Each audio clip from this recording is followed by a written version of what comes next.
Hello. इस video में हम लोग जो साइड के ऊपर डिस्कशन कर रहे थे ट्रायंगल के अंदर उसको कंटिन्यू करेंगे और पहले कुछ स्पेशल टाइप ऑफ ट्रायंगल्स देखेंगे जैसे कि 30 60 90 ट्रायंगल, 45 45 90 ट्रायंगल। उसके ऊपर डिस्कशन करेंगे। ये एंगल्स हैं। अगर किसी एंगल के अंदर एक एंगल 30 हो, दूसरा 60 हो, तीसरा 90 हो, या दो 45 हो, एक 90 हो, तो उसमें क्या स्पेशल प्रॉपर्टीज होती हैं उसको देखेंगे। ये अपना एक 30 60 90 ट्रायंगल है। मतलब एक एंगल इसमें 30 डिग्री है, दूसरा 60 डिग्री है, तीसरा 90 डिग्री है।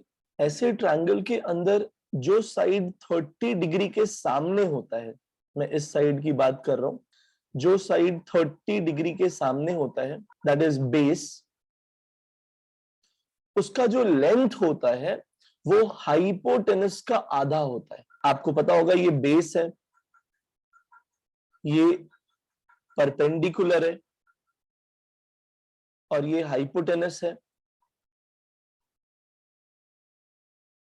ऐसे ट्रायंगल के अंदर जो साइड 30 डिग्री के सामने होता है उसका जो लेंथ है वो हमेशा हाइपोटेनस का आधा होगा। The side opposite to 30 degree angle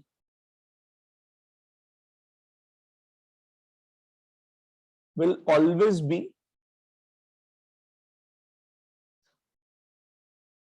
half in length to hypotenuse।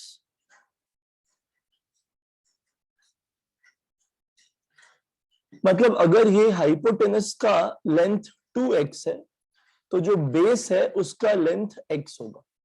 Hypotenuse का हमेशा ये आधा होता है बेस। और ये परपेंडिकुलर कैसे निकालेंगे? तो वो आप जानते हो कि परपेंडिकुलर का स्क्वायर प्लस बेस का square is equal to hypotenuse का स्क्वायर होता है, पाइथागोरस थ्योरम। तो यहां से परपेंडिकुलर का स्क्वायर क्या आएगा? हाइपोटेनस का स्क्वायर माइनस बेस का स्क्वायर, और ये आ जाएगा 3x स्क्वायर, और यहां से परपेंडिकुलर आ जाएगा √3x। यहां से ये परपेंडिकुलर आ जाएगा।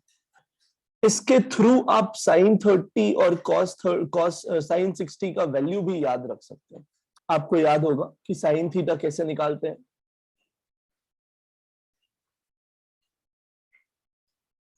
Perpendicular by hypotenuse.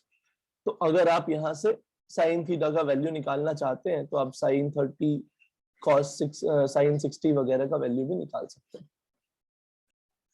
जैसे कि ये दूसरा ट्रायंगल हो गया 45 45 90। तो यहाँ पे आप ट्रायंगल का वो प्रॉपर्टी यूज कर सकते हैं कि अगर एंगल सेम हो तो उसके सामने वाला जो साइड होता है उसका लेंथ भी सेम होता है। मतलब अगर ये एंगल 45 है और ये साइड का लेंथ x है तो ये एंगल भी 45 होने की वजह से ये साइड का लेंथ भी x होगा। ऐसे केस में आप हाइपोटेनस कैसे फाइंड आउट करेंगे? तो हाइपोटेनस का square is equal to perpendicular square plus base square. ये यहां से आ जाएगा 2x स्क्वायर, तो हाइपोटेनस आ जाएगा √2x। ये क्वेश्चन है, let two sides of a triangle B 1 and 100।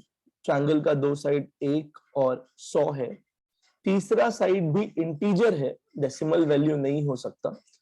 तो पेरीमीटर ऑफ द ट्रायंगल बताइए। पेरीमीटर का हमेशा क्या मतलब होता है? सारा साइड का जो सम है उसको पेरीमीटर कहते हैं।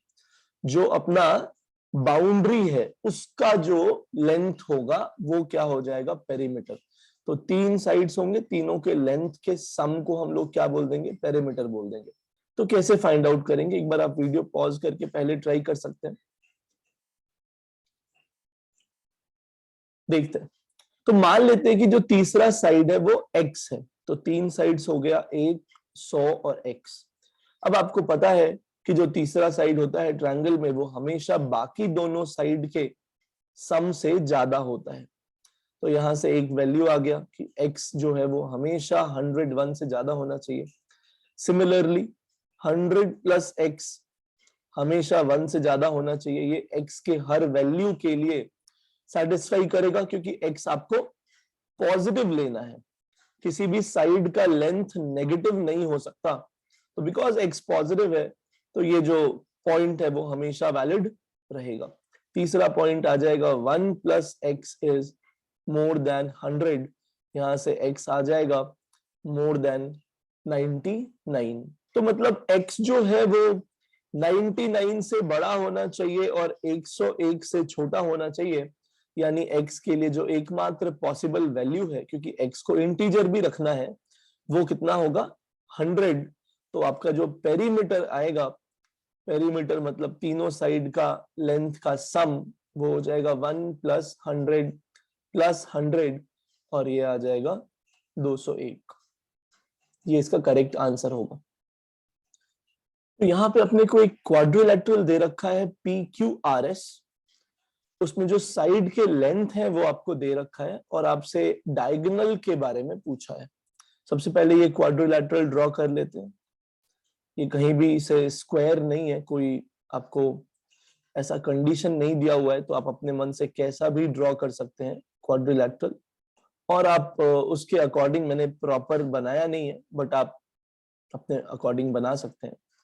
मान लीजिए ये PQRS है और PQ का लेंथ आपको दे रखा है 5, QR का लेंथ आपको दे रखा है 17, RS का लेंथ दे रखा है 5 और PS का लेंथ दे रखा है 9। मैंने प्रॉपरली नहीं बनाया इसलिए PS और QR एक जैसा लग रहा है देखने में, लेकिन वो एक जैसा नहीं है। और एक डायगोनल आपको बनाना है QS, एक डायगोनल आप बना लीजिए यहाँ पे QS, और आपको कह रहा है कि इस QS का जो लेंथ है वो आप बताइए, और जो वैल्यू है QS की वो सिर्फ इंटीग्रल वैल्यूज ही पॉसिबल है। तो आप उस लेंथ को x मान लीजिए। अब आपको यहाँ पे दो ट्रायंगल, एक ये वाला और एक ये वाला, दो ट्रायंगल आपको दिख रहा है। एक दिख रहा है आपको ट्रायंगल PQS, इसमें आपको एक साइड का लेंथ 5 दिख रहा है, दूसरे का x, तीसरे का 9, और आपको कंडीशन पता है कि हमेशा दो साइड का जो लेंथ है वो तीसरे से, दो साइड के लेंथ का जो सम है वो तीसरे से ज्यादा होता है। तो यहां से x मोर देन 4 आ जाएगा। तो एक कंडीशन यहां से आ गया, x will be greater than 4। अगर दूसरा कंडीशन यहां से हम लोग निकालना चाहें तो 5 + x मोर देन 9 कर चुके हैं, तो 5 + 9 मोर देन x भी यहां से अप्लाई कर सकते हैं। तो यहां से आ जाएगा x लेस देन 14। और जो तीसरा कंडीशन आएगा वो आएगा 9 + x मोर देन 5। तो बिकॉज x की वैल्यू आपको पॉजिटिव लेनी है तो ये कंडीशन हमेशा फुलफिल होगा। यहां से दो कंडीशन x के लिए आ गया कि x का जो वैल्यू है वो 4 और 14 के बीच में होना चाहिए। 4 और 14 नहीं हो सकता, उनके बीच में जो वैल्यूज है, यानी 5 से लेके 13 तक अलाउड रहेगा। अब हम लोग जो ये दूसरा नीचे वाला ट्रायंगल है QSR, उसकी बात करते हैं। फॉर ट्रायंगल QSR हम लोग कह सकते हैं कि जो तीन साइड्स है वो कौन सी हैं, 5 है, x है और 17 है। अब उनका सम लगा के हम तीन कंडीशन बना सकते हैं। 5 + x मोर देन 17, यहां से x आ जाएगा मोर देन 12, एक कंडीशन ये हो गया। दूसरा कंडीशन अगर देखें तो 17 + 5 मोर देन x, तो यहां से आ जाएगा x लेस देन 22। और तीसरा कंडीशन अगर देखें तो 17 + x मोर देन 5, ये हमेशा वैलिड रहेगा क्योंकि x पॉजिटिव वैल्यू ही ले सकता है। यहां से जो x का कंडीशन आया वो आया कि x जो है वो 12 और 22 के बीच में रहना चाहिए, मतलब 13 से लेके 21 तक। और यहां से आया था 5 से लेके 13 तक। एक जगह आया कि 5 और 13 में आपको लेना है। 5 को आप ले सकते हो, 13 को भी ले सकते हो, 5 से 13 के बीच में, और 5 से 13 को लेते हुए जो वैल्यूज हैं उनको लेना है।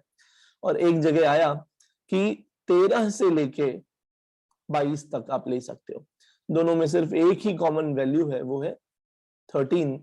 तो ये जो QS है, अगर वो सिर्फ इंटीग्रल वैल्यू ले सकता है तो उसका सिर्फ एक ही वैल्यू हो सकता है और वो है 13।